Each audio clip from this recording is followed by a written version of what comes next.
వేదికను అలంకరించిన గౌరవనీయులు పొద్దుటూరు మున్సిపల్ కమిషనర్ శ్రీనివాస్ విశ్వనాథ్ గారు, మరి తోటి అధికారులు నారాయణ స్వామి గారు, మరి శివప్రసాద్ గారు, మరి నూర్ భాషా గారు, గజ్జల వెంకటేశ్వర్ గారు, మా మేడం గారు, ఇక్కడ వచ్చినటువంటి మెప్మా మరి ఉపాధ్యాయులందరికీ నమస్కారం. చాలా మంచి ప్రోగ్రాం ఏర్పాటు చేశారు. ప్లాస్టిక్ రహిత సమాజం. ప్లాస్టిక్ వల్ల ప్రమాదం ఉండేది ప్రతి ఒక్కరికి తెలుసు. అయితే మనము 2 తప్పులు చేస్తున్నాము. ఆ 2 తప్పులు ఈ ప్రోగ్రాం వల్ల మాసిపోతాయి. ఒకటి, ప్లాస్టిక్ రహితం. ప్లాస్టిక్ మీరు చుట్టి అన్నము కానీ పప్పు కానీ మిగిలింది కాలువలు వేస్తున్నారు. కాలువలు వేసినందుకు ఏమవుతుంది? అది మాసిపోవడం వల్లే. చాలామంది చెప్తుంటాం మా వీధిలో, అంటే బెయ్యి కాకంటే అమ్మా అని. అది ఇంతగా వినరు, వాళ్ళు ఎప్పుడు పోనా అంటారు. ఆ కాలువలు వేసినందుకు దోమలు పుట్టుకున్నాయి మన ఊళ్ళో. పట్టణంలో ఎక్కడ లేని దోమలు మన పొద్దున పట్టణంలో ఉన్నాయి. ఈ ప్రోగ్రాం వల్ల దోమలు అరికడతాం. పట్టణంలో దోమలు చెప్పండమ్మా అరికడతాం. ఎందుకంటే నిద్రమత్తులు ఏమైనా ఉండేవాడని అటు కోసం జట్టి మాట్లాడు హుషారుంటారని. ఏమ్మా అరికట్టాలి. ఎవరు అరికట్టాలి? మన సోదరిమణులు, మన అన్నలు, మన తమ్ముళ్ళు, మన పిల్లలు అందరం కలిసి ప్లాస్టిక్ రహిత సమాజాన్ని నిర్మూలించడానికి కంకణం కట్టుకోవాలి. మాటలు చెప్తే కాదు, కంకణం కట్టుకుంటే మన పొద్దుటూరు పట్టణంలో ప్లాస్టిక్ అనేది కనపడాలి. దానివల్ల ఏం చేయాలి? మనము పాలు పెట్టేప్పుడు టిఫను, మార్కెట్ పెట్టు సంచులు, ఇవన్నీ మనమే తీసుకోవాలి. ఏ విధంగా అయితే మనం పూర్వకాలంలో తీసుకుపోతున్నామో సంచులు అన్నీ తీసుకుపోయి మనం సరుకులు తీసుకుంటే ప్లాస్టిక్ వాడకుండా మనమే ఒకరు నివారించుకోకపోతే చాలా వరకు ఆ ప్రమాదం తప్పిపోతుంది. ఈ మీరు వెంటనే చెప్పాల్సింది ఏమంటే వీధులలో, అమ్మ అన్నము పప్పు మిగిలినది మన బండ్లు వస్తాయి, మున్సిపాలిటీ వాళ్ళు పంపిస్తున్నారు, అదే పనిగా వాళ్ళకు ఇచ్చేయండి. అలా కాకుండా మీరు కాలువలో వేసి దోమలను పెంచడానికి మనమే ప్రయత్నం చేస్తున్నాం. ఎంతమందికి అని అధికారులు చెప్తారు, వాళ్ళు కష్టపడుతున్నారు, మనం కూడా సహకారం అందించాలి. మా సహకారం లేదు. పొద్దుటూరు పట్టణంలో ప్రతి ఇల్లు మీరు పోయి గమనించిన అధికారులకు కానీ శానిటరీ వాళ్ళకు కానీ మనము సహాయం చేయడం లేదు, సహకరించడం లేదు వాళ్ళకు. కాబట్టి దోమలు ఎక్కువైపోయినాయి ఈ పట్టణంలో. కాబట్టి ఇక్కడి నుంచి అయినా మనమందరము ఒక శబ్దంతో సారు గారు పిలిచినందుకైనా ఆయన పైన గౌరవంతో ఆయన పేరు, మన పొద్దుటూరు పట్టణం పేరు నిలబడాలంటే మనమందరము ప్లాస్టిక్ రహిత సమాజము, దోమలు లేని పొద్దుటూరు అని చూపించాలి అందరికీ. ఒక పొద్దుటూరులో దోమలు లేవు. సారు శ్రీనివాస్ విశ్వనాథ్ గారు చార్జ్ తీసుకున్న తర్వాత పొద్దుటూరు పట్టణంలో దోమలు లేవనేది ఎంతవరకు పోవాలి? మన రాష్ట్ర వ్యాప్తంగా పడాలా. ఆయన పిలిచి మొన్న ఒక మంచి ప్రోగ్రాం ఆయన సన్మానించినారు సారు. ఆ ప్రోగ్రాంకు అలాగనే మళ్ళీ సన్మానించాలి. అది ప్రయత్నం ఎవరు చేయాలా? మనం అందరం చేయాలా. చేస్తామా? చెప్పండి గట్టిగా. చేస్తాం. మరి ఇలాంటి అవకాశం కల్పించినందుకు మరి మా కమిషనర్ శ్రీనివాస్ విశ్వనాథ్ గారికి, ఇక్కడ వచ్చిన అధికారులు, మీరందరి సమక్షంలో మరోసారి ప్రతి ఒక్కరికి పేరు పేరున తెలుపుకుంటూ సెలవు తీసుకుంటాను. జై హింద్, జై భారత్. సరస్వతి పుత్రులకు వినమ్ర ప్రణామములు. ఈ కార్యక్రమానికి విచ్చేసినటువంటి ఉపాధ్యాయులకు పిల్లలకు పాదాభివందనములు సమర్పిస్తూ, ప్రధానోపాధ్యాయులకు, ఉపాధ్యాయులకు మరొక నమస్సుమాంజలు సమర్పిస్తూ,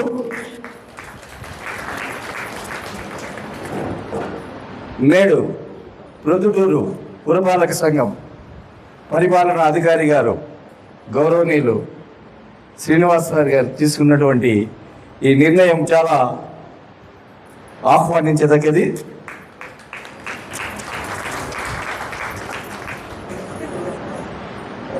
ఎందుకంటే ప్రస్తుతం ఉన్నటువంటి ఈ పరిస్థితుల్లో తప్పనిసరిగా ఈ గ్లోబల్ వార్మింగ్ నుండి భావి తరాల మన వారసులను కాపాడుకోవాలంటే తప్పనిసరిగా ఈ పర్యావరణ పరిరక్షణ అనేటువంటిది చాలా యుద్ధ ప్రాతిపదికన తీసుకోవాల్సినటువంటి చర్య.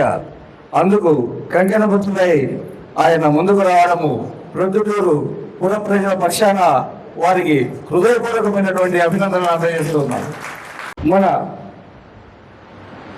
సమాజంలో ఇప్పుడు ఉన్నటువంటి పరిస్థితులకు ఒక 4 మాటల్లో ఒక మాట చెప్తాను. మాట్లాడగలిగిన, విచక్షణ చేయగలిగిన, జ్ఞానాన్ని సంపాదించుకోగలిగిన ఓ మానవులారా, పాడు చేయకోయి పచ్చని చెట్లు,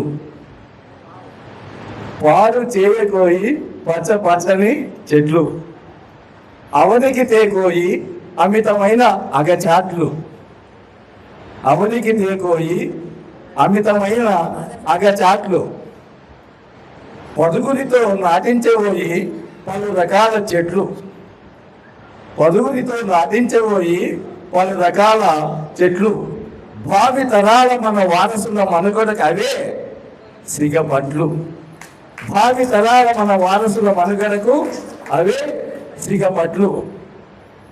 తప్పనిసరిగా ప్రతి ఒక్కరము కూడా ఈ మొక్కలు నాటి సంరక్షించి వన మహోత్సవాన్ని జరిపితే తప్పనిసరిగా ఈ పర్యావరణం నుండి కలుషితమవుతున్నటువంటి పర్యావరణాన్ని కాపాడుకోగలిగిన వారు అవుతాము. నా పేరు ఇందులో 22 షాపులు బ్రాంచ్ షాప్ ఉన్నవి. 10 షాపులు బార్లు ఉన్నాయి. ఈ అన్ని షాపులలో ఖచ్చితంగా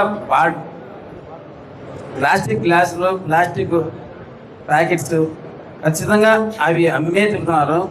మేము ఎంతవరకు నిర్మించాలంటే అంతవరకు మా ప్రయత్నం చేస్తూనే ఉన్నాము. కానీ గవర్నమెంట్ పర్మిట్ రూమ్ కట్టించి వాళ్ళు 7,50,000 డబ్బులు కట్టించి ఒక్కొక్కరు అందరికీ పర్మిట్ ఇచ్చినారు. కాబట్టి మనము కొన్ని నిర్మించాలంటే కష్టమవుతుంది.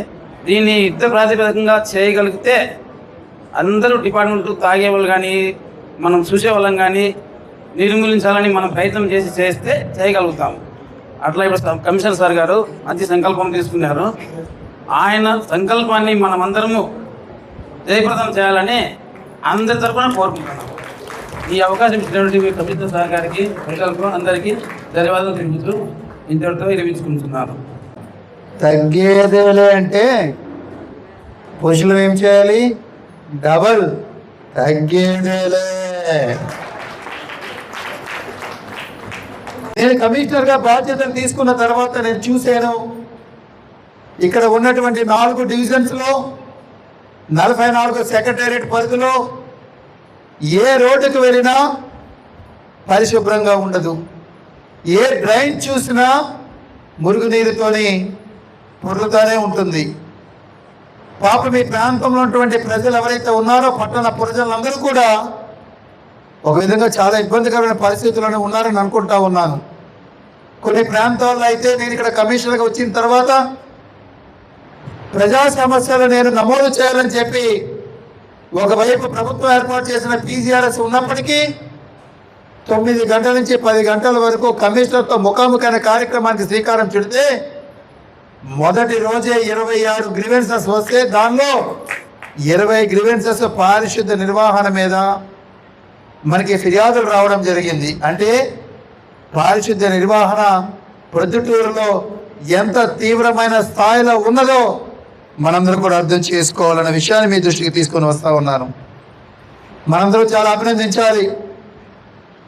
హెడ్ మిస్ట్రెస్ రసూల్ మేడం గారు చాలా చక్కని విషయాలు తీసుకొని వచ్చారు మన ముందుకు. ప్లాస్టిక్ నివారణ అన్నది ఇది కేవలం ఒక అధికారిక మున్సిపాలిటీ టేకప్ చేస్తేనో లేక మా సోదరులు శానిటరీ వర్కర్స్ కష్టపడి పని చేస్తేనో లేక ఎవరో ఒక వ్యక్తి కానీ ఒక ఇన్స్టిట్యూషన్ కానీ సంకల్పిస్తేనో జరిగేది కాదు. ఇది మనందరం కూడా సమిష్టి కృషితో ఒక టీం వర్క్. ఈ ప్రొద్దుటూరులో ఉన్నటువంటి 45 హౌస్ హోల్డ్స్ వాళ్ళు సుమారుగా 1,60,000 ఓటర్స్ అందరూ కూడా ప్రతి ఒక్కరు కూడా సంకల్పిస్తేనే ఈ ప్రొద్దుటూరును ప్లాస్టిక్ రహిత ప్రొద్దుటూరుగా మనం డిక్లేర్ చేసుకోవచ్చు. ఎందుకు కమిషనర్ గారు ప్రొద్దుటూరుని ప్లాస్టిక్ రహిత పట్టణంగా తీర్చిదిద్దాలని అంటే పారిశుద్ధ నిర్వహణలోని అత్యంత ఇబ్బందికరమైన పరిస్థితి మాకు ప్లాస్టిక్ ద్వారానే కనబడతా ఉంది. నేను చూసినటువంటి ప్రధాన డ్రైన్స్ ఏదైతే ఉన్నాయో అవన్నీ పూర్తిగా ప్లాస్టిక్తో నిండిపోయినాయి. నేను తిరిగినటువంటి రోడ్లు ఏదైతే ఉన్నాయో, రోడ్డు పక్కన ఉన్నటువంటి డ్రైన్స్ ఏదైతే ఉన్నాయో అవన్నీ కూడా ప్లాస్టిక్తో పూర్తిగా నిండిపోయి ఉన్నాయి. ఏ షాప్కి విజిట్ చేసినా ప్లాస్టిక్ వాళ్ళు వాడుతూ ఉన్నారు, విక్రయిస్తూ ఉన్నారు. హోటల్స్కి వెళ్ళినప్పుడు, టీ దుకాణాలకి వెళ్ళినప్పుడు, మటన్ షాప్కి, చికెన్ షాప్కి, ఫిష్ మార్కెట్కి వెళ్ళినప్పుడు నేను చూసేది ఏంటంటే ప్లాస్టిక్ పూర్తి స్థాయిలో ఇక్కడ వినియోగం జరుగుతూ ఉంది. ఇదే కానీ పరిస్థితి కొనసాగిందని అంటే దీన్ని మనం నియంత్రించలేకపోతే ఈ ప్రొద్దుటూరు ప్రజలు సామాజిక చైతన్యంతో దీని మీద అవగాహన కానీ లేకుండా ఆచరణాత్మకంగా దీన్ని నివారించలేకపోతే ఖచ్చితంగా భావితరాల ప్రజలు, మన బిడ్డలు ఎవరైతే ఉన్నారో అన్డౌటెడ్లీ చాలా వరకు ఇబ్బందికరమైన పరిస్థితి ఎదుర్కొంటారు, అనారోగ్య సమస్యలు ఎదుర్కొంటారు, క్యాన్సర్ వంటి తీవ్రమైనటువంటి పరిణామాలు కూడా ఎదుర్కొనే పరిస్థితి ఉంటుంది. ఈ క్షణానికి మనకి సంతృప్తి అనిపించవచ్చు, ఈ క్షణానికి మనకి సుఖం అనిపించవచ్చు, ఈ క్షణానికి మనకి ఆనందం అనిపించవచ్చు, కానీ లాంగ్ టర్మ్లో చూస్తే అది చాలా చాలా చాలా ఇబ్బందికరమైన పరిస్థితి ఏర్పడుతుంది. నేను గ్రామాల్లో, నేను పట్టణాల్లో తిరుగుతూ ఉన్నప్పుడు ఒక దుకాణదారులతో మాట్లాడుతూ ఉన్నప్పుడు వాళ్ళు చెప్తా ఉంటున్నారు, సార్ మీరు ప్రభుత్వం వారు కదా, ప్లాస్టిక్ ఫ్యాక్టరీలని మనం బంద్ చేస్తే పోయేది కదా అని చెప్తా ఉంటుంటారు. దయచేసి ఇక్కడ అర్థం చేసుకోవాలి, ప్లాస్టిక్ ఫ్యాక్టరీస్ బంద్ చేయడం ఇవంతా కూడా మన చేతిలో లేనటువంటి అంశాలు, మన ప్రజల చేతిలో ఉన్నటువంటి అంశాలు, ప్రజల చేతిలో ఉన్నటువంటి అంశాలు. ప్రజలు ఆలోచన చేసి ఆచరణాత్మకంగా చేయవలసిన అంశాలు ఏంటి? ప్లాస్టిక్ ద్వారా విక్రయిస్తే సామాన్లు కొనమని చెప్పి ఏదైతే రసూల్ మేడం చెప్పారో దాన్ని మనం ఖచ్చితంగా పాటిస్తే ప్రతి ఒక్కరూ ఎందుకు నియంత్రణ జరగదని చెప్పి ఒకసారి మనం ఆలోచించుకోవాలి. మీ వివాహాది శుభకార్యములకు, పుట్టిన రోజులకు, మీటింగులకు అత్యాధునిక సదుపాయాలతో ప్రొద్దుటూరు వాసవి సర్కిల్ వద్ద నుంచి అతి సమీపాన మీకు అందుబాటు ధరలలో happy banquet AC function hall మీకు స్వాగతం పలుకుతుంది. మా ఫంక్షన్ హాల్ నందు వంట సామాగ్రి మరియు విశాలమైన కార్ పార్కింగ్, అతి తక్కువ మెయింటెనెన్స్ ఖర్చుతో ఏ ఫంక్షన్ అయినా మా happy banquet AC function hall నందు జరుపుకొని ఆనందాన్ని పొందండి. బుకింగ్ కొరకు సంప్రదించండి. మా సెల్ నంబర్ 9100600238 7799 000211.